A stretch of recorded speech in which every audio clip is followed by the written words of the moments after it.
Hi folks, Pete here from Ashton's Cars, and today showing you around a 2012 Jaguar XF. Now, I'll apologise straight away because it's very windy here, it's blowing a gale. It seems to be like that every day at the moment, and I want to show you this car and bring this to you because I don't think we're going to have it in stock for long. It's a 2012 XF. It's the 2.2 litre diesel in premium luxury specification. This is a desirable car, and it's only done, it's done 155,000 miles, 153 actually. Quite a high mileage, but I think that's part of the appeal because it means this car is very, very competitively priced for what it is. It still looks like a 10 grand car to me, but in actual fact, it's just over half that sort of price. So I'm going to show you around the car, show you how it stood up to that mileage. This is the facelifted XF, so it's the model that came out, I think the end of 2011 probably it came out, with these LED style lights. You've got xenon bulbs in there as well. It's a bit sleeker looking on the front end. You can tell an earlier one because it's got the curved apertures above the lights, and it's got a slightly different front end, even down to these gills here are different on the earlier cars. So this is the facelifted model. And although it is coming up for 12 years old now, yeah, it's still, I think, a very modern looking car. It's still resplendent of the sort of Jaguars of the past with its chrome and its leather, but it also has those very sleek, almost fastback lines that Jaguar have gone for in their more modern saloons. And the XE, which is quite a common car on the roads these days in that sort of executive sector, is essentially a smaller version of this car. It is very much stylized along the same lines. So let's go along this particular car. It's very, very clean and tidy. I'll just do a quick sweep of the side there to show you that. I think it looks nice in the silver. The wheels have at some point been refurbished into black, and they look good for it. They're 18-inch alloy wheels on this particular model. Coming around to the rear of the car, there's a little scuff, smallest of scuffs there on the bumper corner. That's the only mark I've seen on the whole car. It's got the rear camera on it, this one has, as well as sensors. The premium luxury is the sort of mid-spec model in this range. So you do get a really good specification. It's got the heated seats, it's got the parking sensors, front and rear. It's kind of the most common one. They do a luxury model as well, which ironically, although it's badged luxury, is the base model, and then the premium luxury sits above that in the Jaguar XF range. So coming down the side of the car again, similar story. Both sides of the cars have not got any sort of parking dinks or marks on them. I'm surprised at that. With the mileage the car has done, I thought I'd be finding some bits of bodywork that needed attention on it, and there aren't any. Very, very clean indeed. Very, very smart car. Now, it is really windy and blustery, and I'm hoping that you can hear me okay. I will show you the rear compartment and the boots quickly, and then we'll have a look at the front and give it a start up. So you've got this chrome strip here, and there's a little touch sensor underneath. If you look carefully, you can see the camera by there. Here's the boot. It's a good size, but it hasn't been cleaned yet. Obviously it will be getting cleaned though prior to sale. There's a mat there as well that should be in the car. No, we'll sort that out later. Let's have a quick look in the actual car itself. Rear accommodation first off. Well, typical Jag, there's wood, there's leather, and there's chrome. It looks really good in the back of here. The car has got that touch of class that you get on Jags. I never tire of Jaguar Land Rover products. I love them to drive, and they have got a sort of feeling of something special. The leather is always good quality, very soft to the touch, which I love. You've got rear ventilation as well, and there is room in here for 5 adults. However, be aware, there is quite a tall transmission tunnel in the middle there, you can probably see. So if you are sitting in the middle seat, you will be sitting with your legs either side of that, unfortunately. But because it's a wide car, it has got plenty of bum space. It's got a reasonable amount of headroom as well for a car that's got a fastback shape. So, you know, very comfortable, very accommodating. Similar in size really to an E-Class or a 5 Series, although it's slightly less headroom, I will say, in the XF because of that sweeping roofline. But the payback of that, look at the looks that you've got. It's a stunning, stunning car. And a stunning interior. Now, the front of this, it really is, in my opinion, the best in its class. Let's close that door, get out of the wind, and hopefully you can actually hear me now. This is probably, well, definitely the nicest layout of any dashboard in this class. It's sleek. Even 12 years on, this car has got very little sign of any wear in it. They always wear really well, much better. Ironically, you wouldn't think this, but these do wear better than a Merc. They don't have the leather splitting on them. They're better quality materials in the Jag. Mercs seem to be built to a price these days, and Jag not. Look at that. Lovely stitched leather wheel. There's not really any wear in that. This car's done 153,000 miles.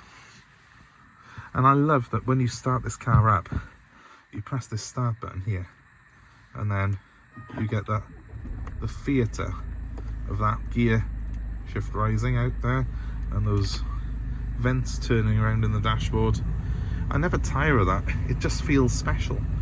It feels premium, and that's what you need in a Jag. That's what you want. So let's have a quick look at the display here. We've got the updated navigation. One of my favourite aspects of this facelift model of XF is you have got this more modern media and navigation system. It's a nice, easy to use system. It's got the buttons which are laid down here, but you've also got a touch screen here, which I tend to use most of the time. It's got a nice clear display. It's a much more modern system than you get in the car, the older shape model of this. They updated it when they did the facelift. I personally love it. I like the fact that you have got these touch buttons though as well. You can use them to navigate your way around if you don't want to use the touch screen. And we've also got some fairly analog buttons here for the heating and ventilation. So even though when I press this heating button here, the temperature comes up on the touch screen, I do use an actual switch for it.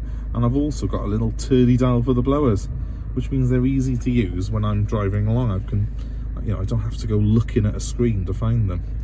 Similar with the radio, I have got buttons there for it, although I don't use them. I've got the ones on the wheel, and I've got my cruise control on this side. When I put the car in reverse, I've got a reverse camera, and it's quite a good display on it as well. It's always very clear on these Jags, and well, again, it's something that's very useful, along with the sensors, which you can just hear beeping then. It's probably picking a curb up. You've got a snow mode for the gearbox. You've got a sport mode for the gearbox. You've also got selectable traction control, and I think you have got a launch control type system on this as well, but I mean, who would use that in a Jaguar XF? All in all though, it's just a classy looking car, inside and out, and the black leather with this wood really does sort of suit the car well. It looks classy, it looks a little bit sportier than your average one, and I think in sort of keeping with the fact this is a modern Jaguar, it doesn't look too old man. It does look like a modern car, a bit more youthful looking than perhaps than the previous models. One thing that you probably need to be aware of, if you were buying the luxury spec, then you do not get heated seats, and they are something that I really love. If I've got leather seats, I do want them heated because they can get a bit cold in winter. But you have, if you go for this model, which is the premium luxury, you've got heated seats, which I find an absolute godsend in winter. So, and if you've got a car of this type, they are something that you probably would want on it. The trip computer there, which is telling me I'm low on fuel at the moment, is also saying I've only got 34 miles of it, so I'm probably going to need to fill up in a minute. And my key battery's low, but I'll sort that out. But what I wanted to show you is the actual mileage this car's done, and I think eventually it'll come up. Where is it? Oh, I passed it. There it is. I don't know if you can see that, guys. It has done 153,294 miles, this car. Very good condition for that mileage. If I blindfolded you and put you in it and didn't show you that, you would guess it, I'm sure, about 70,000-80,000 miles, this car, because it does not feel and it does not look like a 153,000 mile car. And I think that's testament to Jaguar, really, and how they screw these things together. Even the headlining is very clean on this one, though. It's clearly been someone's pride and joy. It's been looked after. And it's got full service history. We've got 10 stamps in the book for this car. One thing you do need to be aware of is that while Mercedes and BMW's cars have got cam chains, the Jaguar diesels are a cam belt. And this is the 2.2 diesel, which is a very, very reliable engine, but you need to make sure that belt has been changed. Now, the last cam belt change on this car was done at 140,000 miles, 13,000 miles ago, and that was in October 2022. So I know full well that my cam belt, I think it's every sort of 100,000 miles they tend to be doing on this engine. So I know I've got plenty of life left in that cam belt. But obviously make sure that has been changed, make sure it's had regular oil changes, and I do find this 2.2 diesel a very, very reliable unit if you do all those checks. And obviously, if you're not sure if it's a facelift model, look at the headlights. If they've got those LEDs, then it's a new facelift model. If you've got the older lights, which have got the sort of curved tops on them, not quite as sleek looking, that's the older shape, the pre-facelift model, which is not worth as much money. So that's something to be aware of if you're looking at XFs in this price range. Do you go for a low mileage pre-facelift or a slightly higher mileage one like this with the facelift? Well, check the service history. Don't be scared of high mileage if it's been serviced properly, is my personal recommendation. Go on the condition of the car, go on the service history of it, make sure that the person has maintained it. I'd rather buy a high mileage car that's maintained properly than a low mileage one that's never had an oil change. I think I'm just going to say just to sign off, guys, because it's getting quite bad out here. And the inside of the XF is a great place to get away from the sort of the cold and the rain and the wind that you get here in South Wales.